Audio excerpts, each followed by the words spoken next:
नमस्कार, आपण पाहता हिरकणी न्यूज. हिरकणी न्यूज प्रत्येक क्षण ताज्या घडामोडी आणि महत्त्वाच्या प्रत्येक बातमीसाठी नेहमी तत्पर. बोरगाव नगरपंचायतीच्या नगराध्यक्षपदी दिगंबर कांबळे यांची बिनविरोध निवड. नगराध्यक्ष पिंटू कांबळे यांच्या राजीनाम्यानंतर रिक्त झालेल्या बोरगाव नगरपंचायतीच्या नगराध्यक्षपदासाठी झालेल्या निवडणुकीत दिगंबर कांबळे यांची बिनविरोध निवड झाली. या निवडणुकीचे कामकाज निपाणी तहसीलदार सूरज मुंजे यांनी निवडणूक अधिकारी म्हणून पाहिलं.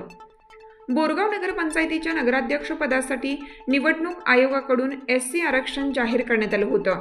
सुकाणू समितीच्या निर्णयानुसार पहिल्या टप्प्यात नगराध्यक्ष पिंटू कांबळे यांनी आपला 15 महिन्यांचा कार्यकाळ पूर्ण केल्यानंतर उर्वरित कालावधीसाठी ही निवड प्रक्रिया राबवण्यात आली.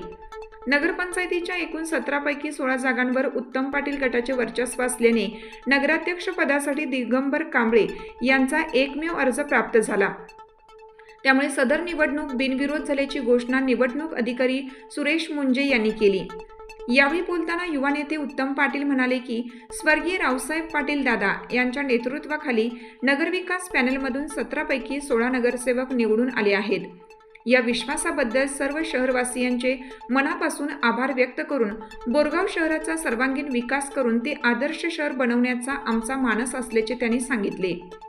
मागील 5 वर्षात बेळगाव जिल्ह्यात सर्वाधिक विकास कामे बोरगाव येथे राबवण्यात आली असून पुढील काळातही सर्वांच्या सहकार्याने विकास कामांना गती देण्यात येईल असं त्यांनी स्पष्ट केलं. नूतन नगराध्यक्ष दिगंबर कांबळे यांनी गावाच्या सर्वांगीण विकासासाठी प्रामाणिकपणे काम करण्याचा निर्धार व्यक्त केला. निवडीनंतर फटाक्यांची आतिषबाजी व गुलालाची उधळण करून आनंदोत्सव साजरा केला.